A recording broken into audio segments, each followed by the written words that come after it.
नमस्कार, मैं पूनम तांगर। आप देख रहे हैं प्राइम न्यूज। आज बात होगी प्रयागराज के उस मदरसे की जहां नकली नोट छापने से लेकर आरएसएस और हिंदुओं को बदनाम करने तक हर वो काम किया जा रहा है, और इसी को लेकर जिससे इस देश की एकता और अखंडता को चोट पहुंचाई जा सके।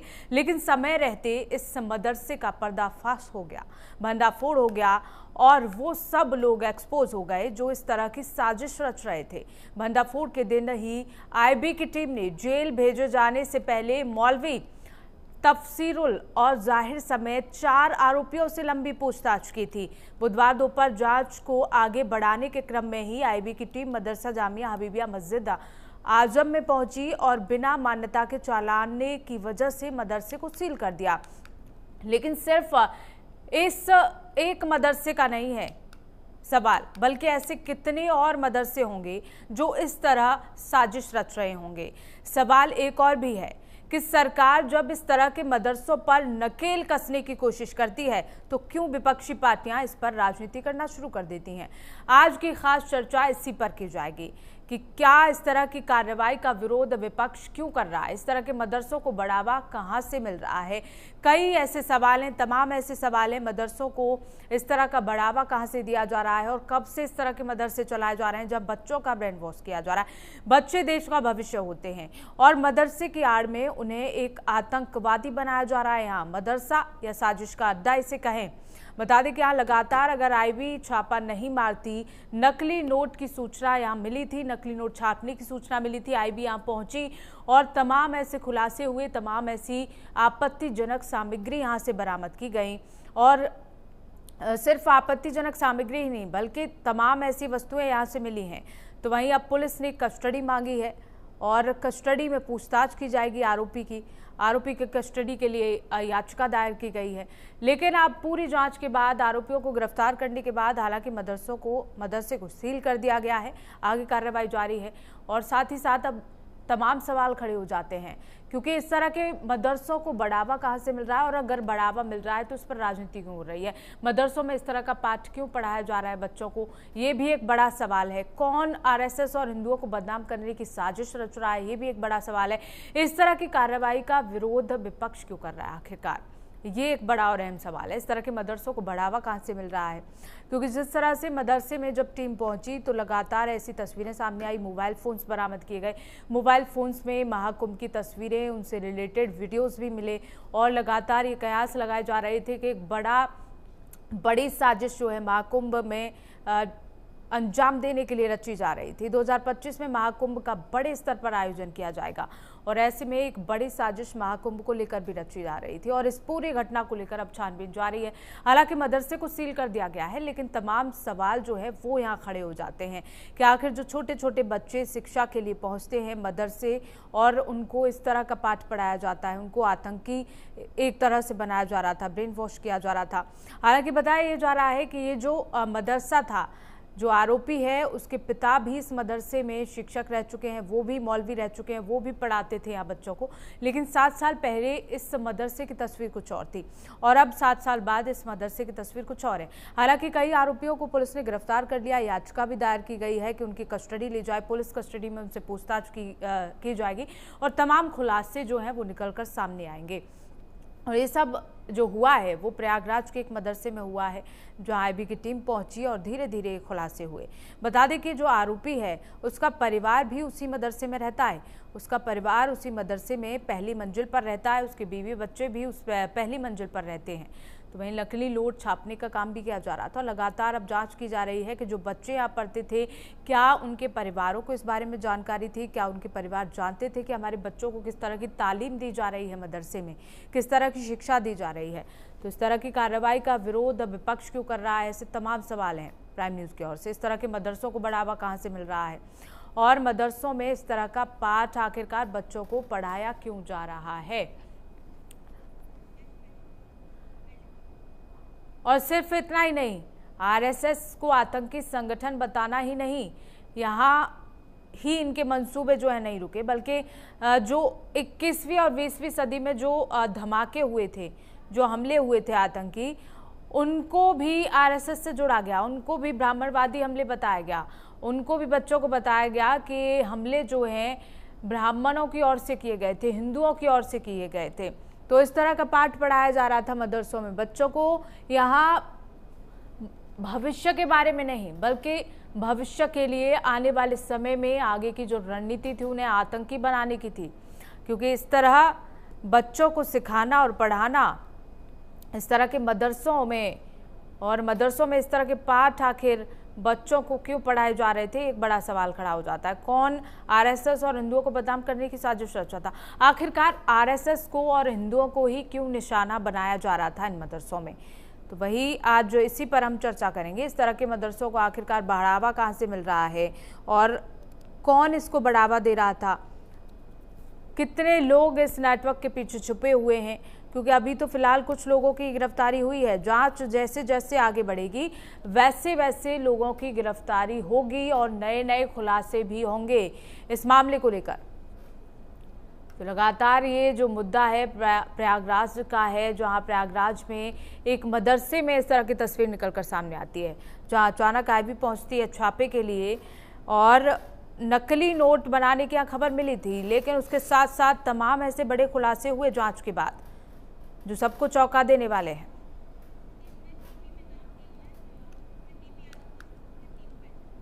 और इसी पर हमारे साथ चर्चा करने के लिए सपा से प्रवक्ता, इसी पर चर्चा करने के लिए हमारे साथ बीजेपी से प्रवक्ता शिव सिंह भारती और साथ ही साथ सोशल वर्कर इमरान हुसैन हमारे साथ जुड़ गए हैं। आप दोनों का ही बहुत बहुत शुक्रिया, आप तीनों का ही बहुत बहुत शुक्रिया हमारे साथ चर्चा में जुड़ने के लिए। और साथ ही साथ समाजवादी पार्टी से डीपी यादव भी हमारे साथ जुड़े हुए हैं। मैं सबसे पहले आपके पास आना चाहूँगी कि मैं सबसे पहले इमरान हुसैन आपके पास आना चाहूँगी कि जिस तरह से तालीम बच्चों को दी जा रही है मदरसों में, बल्कि हिंदुओं के खिलाफ भड़काया जा रहा है, आरएसएस के खिलाफ भड़काया जा रहा है, आतंकी संगठन आरएसएस को बताया जा रहा है, आप इस बारे में क्या कहना चाहेंगे? मैं इसके बारे में क्या कहूँ, वो मुल्क जो 1857 की क्रांति का मुल्क, जहाँ रेशमी रुमाल अंग्रेजों का कफन बना था, अगर उस मुल्क में आज एक मदरसे के लिए ये कहा जा रहा है कि वहाँ आतंकी संगठन चलाया जा रहा है, तो मुझे लगता है कि ये जांच के साथ साथ चर्चा का और एक गंभीर विषय, एक ऐसे समय में जबकि उत्तर प्रदेश में पिछले 7 साल से शायद बाबा जी का राज है। बाबा जी कहते हैं कि हम सभी का साथ, सभी का विकास कर रहे हैं। एक ऐसे समय में एक ऐसा मदरसा जो 8 साल पहले खुद को सरकार को समर्पित कर चुका है और सरकार पिछले 7 साल से उस मदरसे की जो एड उसे दी जाती थी उसको बंद कर चुका है, और फिर उस मदरसे में इस तरीके की बात आती है, ये वाकई चर्चा का विषय है और बहुत गंभीर विषय है। बिल्कुल जाहिर सी बात है। डीपी यादव, मैं आपके पास आना चाहूंगी कि जिस तरह से कहा जा रहा है कि जांच का विषय है, जांच आगे बढ़ेगी और आगे खुलासे होंगे, लेकिन जिस तरह की तस्वीरें वहां से निकलकर सामने आई हैं, जिस तरह की सामग्री वहां से बरामद हुई है, वो तो पूरी तरह से कह रही है कि वहां गलत शिक्षा दी जा रही थी बच्चों को।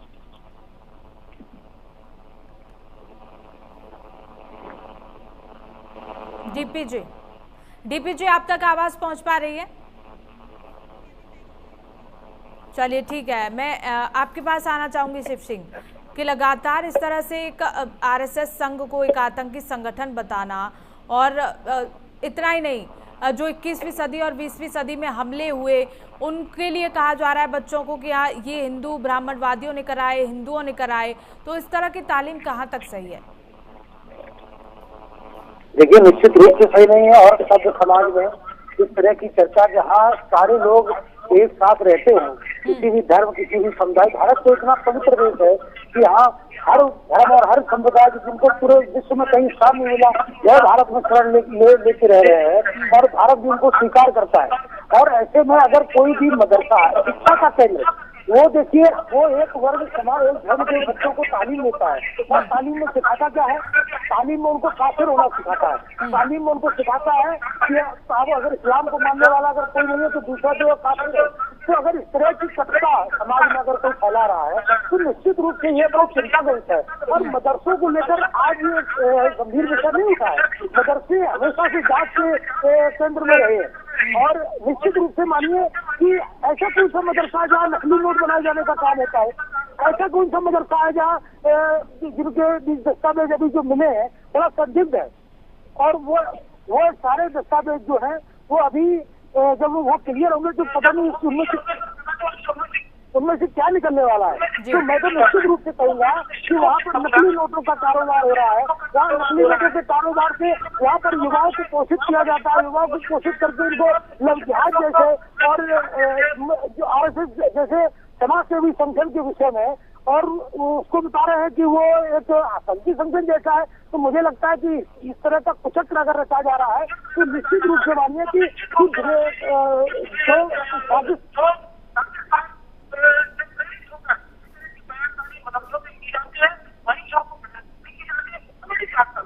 चलिए ठीक है शिव सिंह, आपके पास लौटेंगे, आपकी आवाज़ हम अब तक नहीं पहुंच पा रही है। इमराना, आप एक सोशल वर्कर हैं, समाज के लिए काम करती हैं, और इस तरह का समाज में जब निकल कर आता है दृश्य सामने तो ये बेहद चौंकाने वाला दृश्य है। बिल्कुल आप सही कह रही हैं, मैं आपकी बात से अपना इत्तेफाक रखती हूँ, लेकिन मेरा ये कहना है कि अगर हम ये कहें कि सभी मदरसे ऐसे हैं तो बहुत शर्म की बात आएगी। दूसरी बात, अगर बात होती है आतंकवाद की, तो आतंकवाद के लिए कोई मठ कोई मदरसा सिर्फ अकेला ही जिम्मेदार नहीं है। अगर हम बात करते हैं जुर्म की, तो फिर ये वो मुल्क है जहाँ कई सारे बलात्कारी बेल न जाने क्या क्या मिल जाती है। तो हम अगर बात ये करें एज अ सोशल वर्कर की निगाह से, मैं अगर बात करूं एज अ भारतीय मुस्लिम महिला की निगाह से, because I am proud on my self, मैं भारतीय मुस्लिम महिला, मैं एक आजाद मुल्क में पैदा हुई, मेरे परिवार के लोगों ने देश की आजादी में अपना सहयोग किया। तो मुझे जो लगता है कि अगर हम ये कहें कि पर्टिकुलर एक ही धर्म या एक ही मजहब, तो शैतान का कोई मजहब नहीं होता, शैतान का कोई धर्म नहीं होता, शैतान होता है, चाहे वो मठ में रहता हो चाहे वो मदरसे में रहता हो। हमारे देश में कई सारे ऐसे मठ हैं जहाँ बलात्कारी बहुत आराम से लड़कियों का बलात्कार करते हैं और फिर मौजूदा सरकार उन्हें अपनी शरण में ले लेती है, उनको MLA MP बना देती है और फिर वो अपनी मर्जी से आते हैं, अपनी मर्जी से जाते हैं। वहीं पे यदि अगर हम बात से प्रयागराज की कर रहे हैं, तो मैं ये चाहूंगी कि ये न्यूज प्रयागराज के उस मदरसे के बारे में पूरी बात लिखे, जैसे कि उस मदरसे के जो मोहतमिम थे उन साहब ने अब से करीब 7 साल पहले सरकार को ये लिख के दिया था कि अब मैं ये मदरसा चलाने के लायक नहीं रहा, मेरी फाइनेंशियल कंडीशन, मेरी हालात इस लायक नहीं है कि मैं इसको चला सकूं। और क्योंकि वहां से सरकारी एड दी जाती थी, 7 साल से जब से योगी जी का राज आया, उन्होंने उस मदरसे की एड बंद कर दी, यानी कि जो वजीफा या जो उनको धनराशि दी जाती होगी वो बंद कर दी। मेरा सवाल ये आता है कि योगी जी 7 साल हुए हैं आपको आए, और 7 साल ही हुए इस मदरसे से वो सारे हक, वो सारे हुकूक इस मदरसे के आपने छीन लिए, जिससे उस मदरसे में रहने वाले बच्चों को 2 निवाले मिलते थे। मैं कभी भी कतई इस चीज के साथ नहीं हूँ कि अगर किसी का मुंह से निवाला छीन लिया तो वो जुर्म के रास्ते पे चले जाए। मैं फिर कहूंगी कि ये जांच का विषय है। जैसे कि मैंने न्यूज देखी और न्यूज में मैंने पढ़ा 1,30,000 रुपया कैश बरामद हुआ और लगभग करीब 4 लाख रुपए के बराबर रकम का उनके पास कागज मिला। तो मेरे हिसाब से इतनी छोटी सी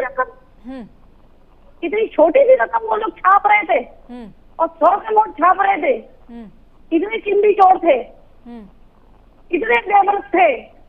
तो मैं सीधा कहती हूँ, अगर आज वहां पे आपको नोट छापने की मशीन मिली तो उसके जिम्मेदार योगी सरकार है। आपने 7 साल से उन बच्चों के मुंह से निवाला क्यों छीना?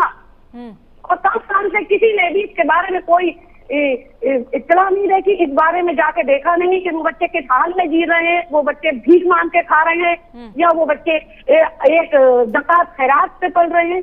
जो हुकूमत ने उनको हक दिया, जो हुकूमत से उनको उनका हक मिल रहा था, जो इस देश की 20% आबादी टैक्स के रूप में प्रत्यक्ष या अप्रत्यक्ष रूप से अपना फर्ज निभाती है, वही पैसा तो इन मदरसों को दान में दिया जाता है मेरे ख्याल से। अगर हम बात करें तो पिछली हमारी जो माइनॉरिटीज की जो हेड थी माननीय स्मृति ईरानी जी, क्या करा उन्होंने? 7 साल इस मदरसे की एड बन रही, आपने 7 साल इस मदरसे के बारे में क्यों नहीं जांचा? कि आखिर ये मदरसा चल कैसे रहा है। ये सवाल मेरा जायज है कि 7 साल से वो बच्चे के हवा खा के जी रहे थे। 7 साल से सरकारी मदद बंद हो गई थी वहां से जो उन्हें मिलती थी, क्यों नहीं ध्यान दिया गया? जुर्म के रास्ते पे, बेरोजगारी के रास्ते पे, बेरोजगारी के रास्ते पे इस देश के हर वर्ग के नौजवान को आप देख लीजिए। जयपुर में अग्निवीर योजना के तहत जो लड़के अग्निवीर बने छुट्टी पे आए और सुनार की दुकान लूट के ले गए। तो अगर हम ये कहें कि आज मदरसा या वो शुल्क आपकी जो सर्विस हो रही है, जो सर्विस आपकी अग्निवीर के नाम पे आ रही है, वो बच्चे कौन से मदरसे से पढ़ के रहे हैं जो सुनार की दुकान लूट रहे हैं? नौजवान को बेबस कर दिया है, चाहे वो हिंदू हो चाहे वो मुसलमान हो। इन बच्चों की जिन लोगों का नाम लिखा गया इनकी उम्र 24 साल तफीरुल और आपका अफजल 18 साल, मोहम्मद शाहिद 18 साल।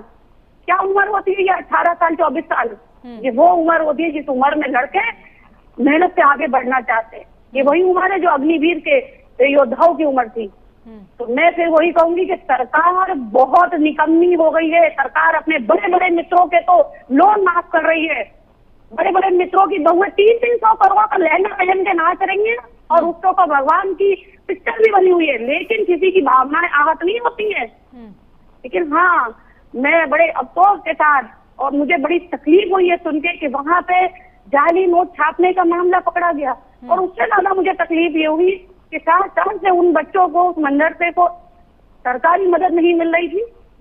तो योगी जी, आप जानबूझ के माइनॉरिटीज को उस लायक, उस हर हद पे पहुंचा रहे हैं कि जीने के लिए या तो सामने वाले को मार दो या सामने वाले के चोरी कर लो, उसकी रोटी चुरा के खा लो। एक पिक्चर आई थी ना आपकी रोटी पिक्चर, जिसमें राजेश खन्ना जी ने रोल किया था, तो उसमें मुझे रोटी के लिए उसकी छीना जब्ती, जो उसकी जद्दोजहद थी।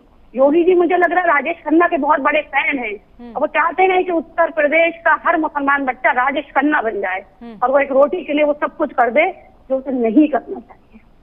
तो आपका कहने का मतलब ये है कि वहाँ ये सब रोटी के लिए कहने का मतलब सीधा सा है। मैं अपने फाइनल लाइन कहना चाहूंगी कि अगर आज ये चीज हुई है तो उसका जिम्मेदार योगी सरकार है, क्योंकि 7 साल से उस मदरसे की सरकारी मदद बंद कर दी गई।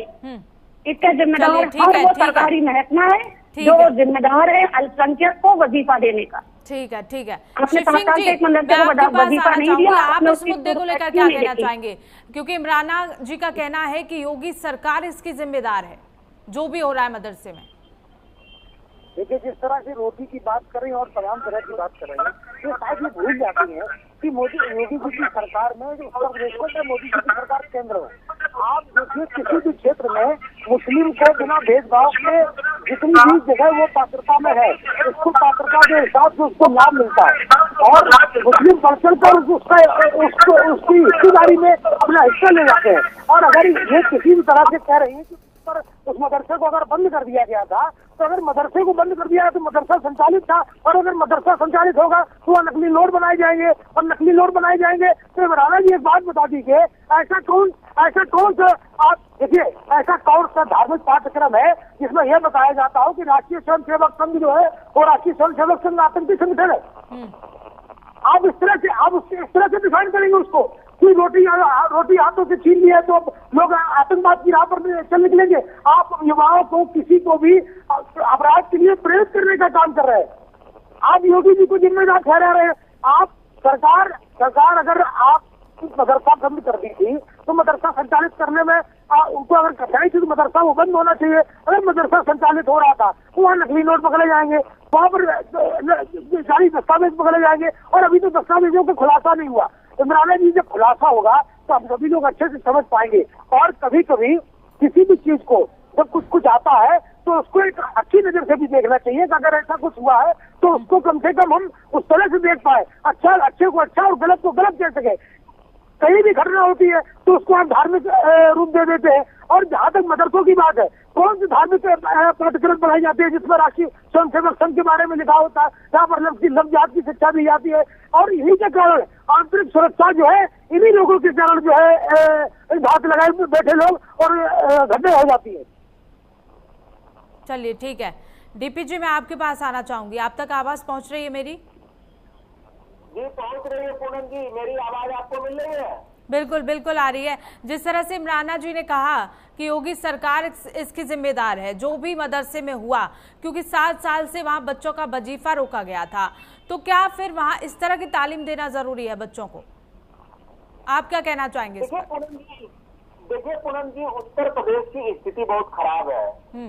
भारतीय जनता पार्टी के डबल इंजन की सरकार में उत्तर प्रदेश में हर तरफ हाहाकार मचा हुआ है। चाहे आप जिन मदरसे की बात आप अलग छोड़ दीजिए, आप जिस तरफ भी देखिए शिक्षा का बिल्कुल स्तर गिर गया है। भारतीय जनता पार्टी की सरकार ने शिक्षा का बेड़ा गर्क कर दिया उत्तर प्रदेश में। आवाज मिले मेरी? जी जी बोलिए। इसलिए राष्ट्रीय संघ को आतंकी बना दो। हमें इसको धर्म के चश्मे से नहीं देखना चाहिए।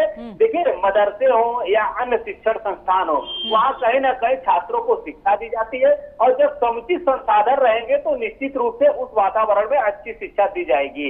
और जिस प्रकार से प्रयागराज के मदरसे का आपने मामला उठाया है, वहाँ से जिस प्रकार से सूचना आ रही है, तमाम तरह की बातें कही जा रही है। अरे तो नकली नोट क्यों छप रहा है, कैसे छप रहा है? प्रधानमंत्री जी ने तो बड़े जोर शोर से नोटबंदी का ऐलान किया था और कहा था कि इससे नकली नोटों पर रोक लगेगी, फंडिंग जो होती है आतंकवादियों को उस पर रोक लगेगी। लेकिन नकली नोट और तमाम तरह की जो बातें कही गई थी नोटबंदी के माध्यम से, वो कुछ अचीव कर नहीं पाए प्रधानमंत्री जी। तो निश्चित रूप से ये भारतीय जनता पार्टी की फेल्योर तो है ही है। और उत्तर प्रदेश में योगी जी कहीं ना कहीं शिक्षा, स्वास्थ्य और कानून व्यवस्था को दुरुस्त करने के अलावा वो सारे काम कर रहे हैं जो उनको नहीं करना चाहिए था। दो समुदायों को बीच में चाहे लगाने की बात हो, चाहे अन्य बातें हो, तो भारतीय जनता पार्टी की सरकार ना तो शिक्षा पर ध्यान दे रही है, ना तो स्वास्थ्य पे ध्यान दे रही है, ना कानून व्यवस्था पे ध्यान दे रही है। अभी देखिए कुछ दिन पहले जिस प्रकार से फर्रुखाबाद से 2 पहलों को, जो दलित बेटियां थी, उनकी हत्या की बात सामने आई थी, उस पर भी सरकार ने कुछ नहीं बोला। अभी 69,000 शिक्षक भर्ती का मामला लटका हुआ है। तो शिक्षा और चिकित्सा व्यवस्था को तो इस सरकार ने बिल्कुल चौपट कर दिया है। और भारतीय जनता पार्टी के शासनकाल में अगर इस तरह की बातें हो रही हैं तो निश्चित रूप से ये बहुत चिंता का विषय है। आप बताइए आरएसएस के बारे में जिस तरह से वहां पे बातें सामने आ रही थी, निश्चित रूप से मैं मानता हूं किसी संगठन के बारे में किसी संगठन को कोई कुछ कहने का हक नहीं, लेकिन आप देखिए आरएसएस ने भी तो देश के लिए कुछ नहीं किया है। आरएसएस ने क्या किया? जब 1942 की अंग्रेजों भारत छोड़ो आंदोलन चल रहा था, तो उस समय भी आरएसएस ने अपने आप को उस आंदोलन से अलग कर लिया था। तो आरएसएस का भी कोई योगदान नहीं है। लेकिन निश्चित रूप से अगर इस तरह की बातें हो रही हैं तो इसकी जांच होनी चाहिए, और किन परिस्थितियों में किस तरह से ऐसी बातें हो रही हैं, सारी बातों का उच्च स्तरीय जांच हो। जी, लेकिन परिस्थिति कोई भी हो, लेकिन इस तरह की शिक्षा बच्चों को दी जाए, ये कहाँ तक ठीक है डीपी जी? नहीं, बिल्कुल नहीं देनी चाहिए। मैं तो बता रहा हूँ आपसे ना, इस तरह की शिक्षा देनी ही नहीं चाहिए। लेकिन जिस प्रकार से ये घटनाएं हो रही हैं तो निश्चित रूप से ये सरकार की फेल्योर है। मैं तो कह रहा हूँ इसकी जांच होनी चाहिए, उच्च स्तरीय जांच हो इसकी। जी चलिए ठीक है। शिव सिंह जी, आप इस पर क्या कहेंगे? सरकार का फेलियर बताया जा रहा है। देखिए सरकार का फेलियर और तासीर से ये गाँव में बताएंगे। और शिक्षा व्यवस्था का ये समाजवादी पार्टी के प्रवक्ता जी जब कहते हैं कि भूल जाते हैं कि समाजवादी पार्टी सरकार में शिक्षा की स्थिति क्या थी। प्रदेश में शिक्षा की नकल माफिया किस तरह से सक्रिय घूमते थे और ठेके उठ जाते थे, विद्यालयों के ठेके उठते थे, और आप ये समझिए कि नकल करके और पास करा दिया जाता था। और जहाँ तक सुरक्षा की बात है तो सुरक्षा को लेकर तो उत्तर प्रदेश का बच्चा जानता है कि लॉ एंड ऑर्डर की स्थिति ये है कि आज अपराधी आपको सड़कों पर घूमते नहीं मिलेंगे। अपराधी या तो जेलों में है या प्रदेश छोड़कर राज्य है। तो आज देखिए भारतीय जनता पार्टी की सरकार में अपराधियों के हौसले बुलंद है, चारों तरफ हाहाकार मचा हुआ है, बेटियों की इज्जत सुरक्षित नहीं है, हत्या कर दी जाती है बेटियों की। और आप कह रहे हैं कि भारतीय जनता पार्टी के सरकार को रखने के लिए सुरक्षा की बात हो, कुछ भी अच्छा नहीं है। सुरक्षा की बात हो, वहाँ पर कम से कम समझदारी की बात किया करिए। जहाँ पर ये लगे कि नहीं इस पर देश की आंतरिक सुरक्षा को खतरा हो सकता है, वहाँ कम से कम समझदारी की बात किया करिए। तो रही बात सही गलत की, तो मदरसे में शिव सिंह जी, इमराना जी, डीपी जी, आपका बहुत बहुत धन्यवाद हमारे साथ इस चर्चा पर जुड़ने के लिए, क्योंकि एक गंभीर विषय है। हालात जो भी हों, लेकिन इस तरह की शिक्षा बच्चों को दिए जाना ये बेहद ही गंभीर विषय है। इसकी जांच होनी चाहिए। जांच की भी जा रही है और साथ ही साथ इस मदरसे को सील भी कर दिया गया है, जहां से जिस तरह की आपत्तिजनक वस्तुएं सामग्री मिली है और लगातार अब जांच आगे बढ़ रही है। जैसे जैसे जांच आगे बढ़ेगी वैसे वैसे तथ्य सामने आएंगे और अब देखना होगा कि किन हालातों में, किस मजबूरी में इस तरह का काम यहाँ किया जा रहा था। क्या वाकई बच्चों को एक गलत रास्ते पर ले जाने का काम यहाँ हो रहा था। फिलहाल चर्चा में बस इतना ही। बहुत बहुत शुक्रिया आप सभी का हमारे साथ जुड़ने के लिए, धन्यवाद। खबरों में बस इतना ही, देखते रहिए प्राइम न्यूज़।